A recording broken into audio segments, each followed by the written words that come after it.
अंधेरी रात थी और आसमान में बादल घिराए थे। एक आदमी अपनी कार खाली रोड पर दौड़ाता चला जा रहा था। कार की हेडलाइट्स कच्चे रास्ते पर पड़ते ही उसने देखा कि वहां कोई खड़ा है। उसने गाड़ी धीमी की और ध्यान से देखा। एक खूबसूरत लड़की उसे रुकने का इशारा कर रही थी। आपको कोई मदद चाहिए? मुझे थोड़ी दूर छोड़ देंगे, मेरी तबीयत ठीक नहीं है। वो आदमी उस लड़की की खूबसूरती देखकर हैरान रह गया था। लड़की अंदर बैठ गई और कार फिर से चल पड़ी। वो आदमी बैक व्यू मिरर से बार बार उस लड़की को देख रहा था, पर तभी अचानक वो खूबसूरत लड़की एक डरावनी बुढ़िया में बदल गई। बुढ़िया की आंखें खून जैसी लाल थीं और उसके चेहरे पर एक भयानक हंसी थी। उस आदमी का दिल जोरों से धड़कने लगा। तुम कौन हो? वो लड़की कहाँ है? उस आदमी ने गाड़ी रोकने की कोशिश की, पर तब तक बुढ़िया ने अपने नुकीले नाखूनों से उसके गले को कसकर पकड़ लिया। रमेश चीख भी न सका। बुढ़िया ने अपने सारे नाखून उसकी गर्दन में उतार दिए। उसकी कार एक पेड़ से जाकर टकराई और उसकी चीखें जंगल में गूंजने लगीं।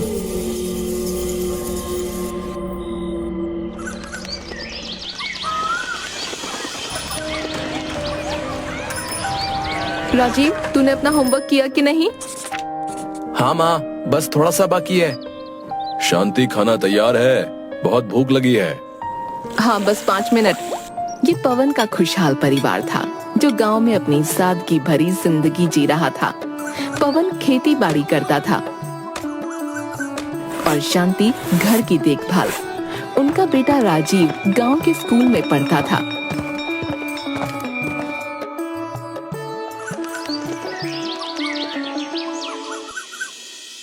माँ, दीदी कब आएगी? शायद अगले हफ्ते छुट्टियों में। इस परिवार की सबसे बड़ी गर्व की वजह थी उनकी बेटी अन्विता। अन्विता शहर में पढ़ाई कर रही थी और गांव में छुट्टियों में ही आती थी।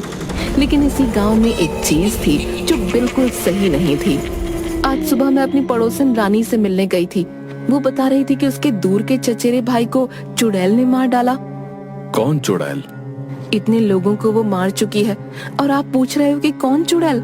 आजकल तो उसने आतंक फैला रखा है। अरे क्या आप लोग भी, चुड़ैल वुड़ैल कुछ नहीं होती है, कोई इंसान ही मार रहा होगा। पुलिस को अपना काम करने की जरूरत है। होती है बेटा, तुम्हें क्या पता। रात गहरा चुकी थी और हर कोई अपने अपने घरों में सोने की तैयारी कर रहा था। अचानक रात के सन्नाटे को चीरते हुए एक लड़के की चीखें सुनाई दी और अपने अपने घरों से बाहर निकलने लगे। ये कौन है? क्या हुआ? चलो देखते हैं। लड़का भागते हुए पवन और शांति के घर के पास पहुंचा। उसकी सांसें तेज थीं और वो बुरी तरह डरा हुआ था। लोगों की भीड़ जमा होने लगी। बचाओ, बचाओ मुझे। क्या हुआ बेटा, क्यों चिल्ला रहे हो? वो चुड़ैल, मैं बचकर आया हूँ। पवन और शांति ने उसे संभालते हुए घर के अंदर बिठाया। लड़के की हालत देखकर सभी लोग परेशान थे। कौन चुड़ैल? क्या बकवास कर रहे हो? नहीं, ये सच है। वो पहले एक खूबसूरत लड़की थी और फिर अचानक वो एक डरावनी बुढ़िया में बदल गई। उसने मुझे मारने की कोशिश की। वो ऐसे ही सबको मारती है। भगवान ने मुझे बचा लिया, पर मुझे बहुत डर लग रहा है। लड़के की बातें सुनकर सभी लोग हैरान और परेशान थे। इसका मतलब वो चुड़ैल हमारे बीच में ही रहती है, और वो भी एक लड़की के रूप में। हाँ, वो कोई भी हो सकती है। शायद वो हमारी पहचान में से ही कोई हो। पर कैसे पता चलेगा कि वो कौन है? हमें मिलकर कुछ करना होगा। हमें पता लगाना होगा, वरना लोग ऐसे ही मरते रहेंगे। सही कह रहे हो। वो किसी भी समय किसी पर हमला कर सकती है। गांव वाले डर और चिंता में एक दूसरे की तरफ देख रहे थे।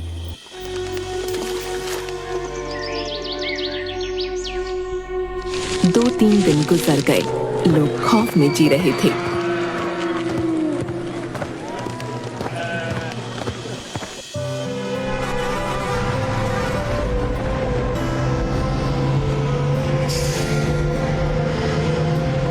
और फिर अन्विता गांव वापस आई।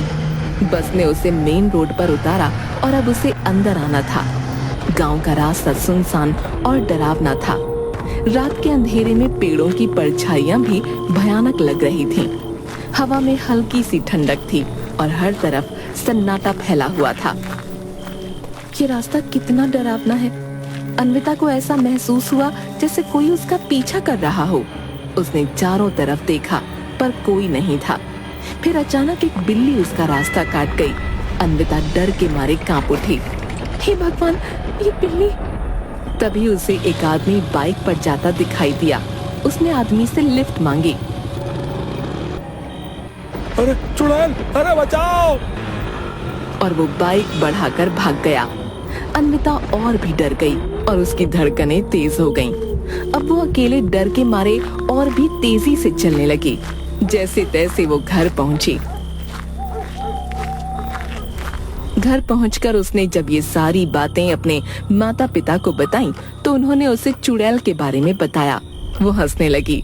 क्या बात है, गांव वाले भी मस्त स्टोरी बनाते हैं। अगर सचमुच कोई चुड़ैल है तो मुझे क्यों नहीं मिली? मैं तो पैदल आई हूँ। अरे भगवान न करे तुझे वो चुड़ैल मिले, पर तू मान या ना मान, चुड़ैल होती है। इसलिए रात में बाहर ना निकलना। तू अगर हमें पहले बताती कि तू आने वाली है तो हम तुझे रात में आने ही ना देते। अच्छा ठीक है, अब मैं सोने जा रही हूँ, बहुत थक गई हूँ। उसकी आंखें धीरे धीरे बंद हो रही थीं। तभी उसे अचानक एहसास हुआ कि कोई उसकी खिड़की से झांक रहा है। उसने खिड़की की ओर देखा, लेकिन वहां कोई नहीं था। उसने उठकर खिड़की को बंद कर दिया।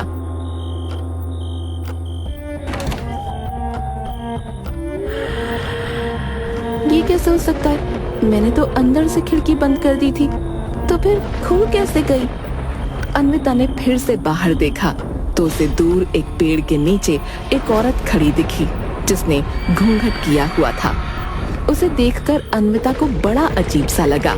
उसने जल्दी से खिड़की फिर से बंद कर दी और चादर में मुंह छिपाकर लेट गई।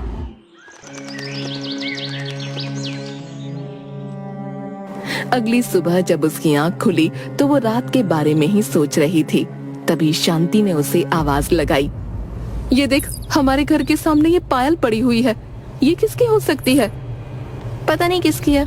अरे हाँ, मैंने कल रात देखा कि... अन्विता अपनी बात पूरी कर पाती उससे पहले ही लोगों के रोने और चिल्लाने की आवाजें आने लगीं। उन दोनों ने पास जाकर देखा तो पता चला कुएं में से एक लाश निकली है और ये लाश उसी लड़के की है जिसने चुड़ैल का राज लोगों को बताया था। हे भगवान, अब चुड़ैल लोगों को उनके घर में घुसकर भी मारने लगी। आप लोग समझ नहीं रहे हैं, ये किसी चुड़ैल का नहीं, इंसान का काम है। हमें पुलिस को खबर करनी चाहिए। तू शहर से आई है, तुझे समझ नहीं आएगा। पुलिस चुड़ैल का कुछ नहीं बिगाड़ सकती। कोई अन्विता की बात मानने को तैयार नहीं था, लेकिन अन्विता अपनी बात पर अड़ी रही। उसने पुलिस को फोन करके बुला लिया, लेकिन उसे क्या पता था कि सब कुछ उल्टा होने वाला है। हाँ जी, तो यहाँ क्या हो रहा है?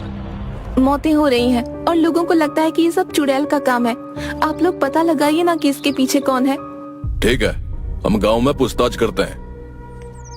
पुलिस ने सबसे पूछताछ करी और सबका यही कहना था कि ये एक चुड़ैल का काम है। उन्होंने लाश को भी देखा। लाश पर एक भी खरोंच नहीं थी। उसे उन लोगों ने पोस्टमार्टम के लिए भेज दिया। अब जब पुलिस वाले वापस जाने लगे तो रात हो चुकी थी। वो लोग अपनी जीप में जा रहे थे, पर तभी अचानक उन्हें सामने वही खूबसूरत लड़की खड़ी हुई दिखाई दी। मुझे शहर तक जाना है, क्या आप लोग मुझे छोड़ सकते हैं? आप तो वही है ना जो... हाँ, मैं वही हूँ। आइए बैठ जाइए। लड़की उनके साथ बैठ गई, लेकिन अभी उनको चलते हुए 1 मिनट भी ना हुआ था कि वो अपने असली रूप में आ गई। उसका असली रूप देखकर सब घबरा गए और साथ ही उन लोगों की गर्दनें भी तोड़ डालीं।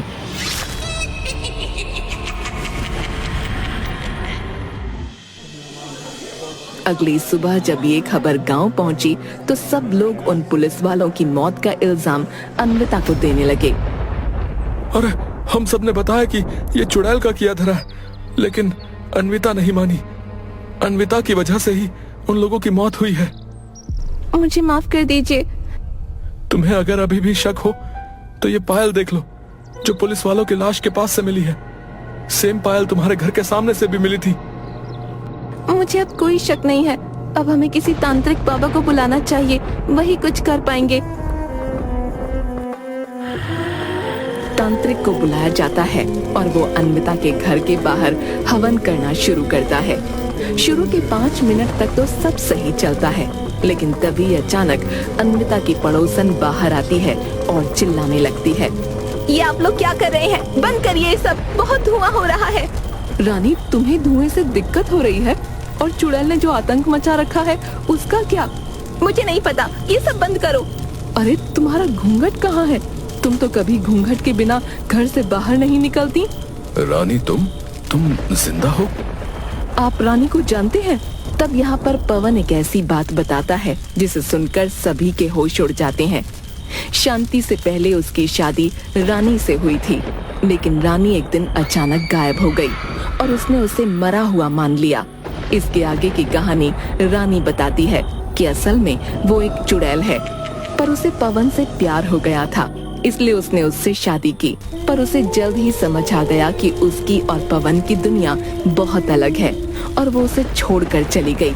मैंने आज तक तुमसे प्यार किया था, पर अब मुझे तुमसे नफरत हो गई है।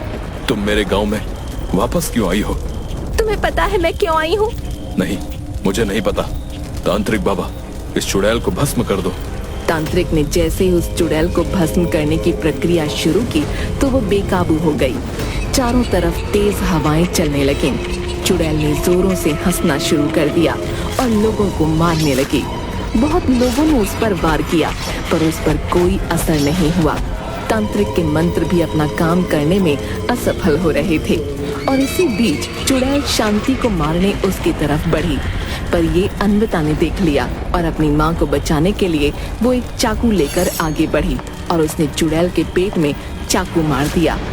चाकू लगते ही चुड़ैल जमीन पर गिर पड़ी। इतने लोगों ने चुड़ैल पर वार किया, पर किसी के वार का असर नहीं हुआ, तो तुम्हारे चाकू में ऐसा क्या था?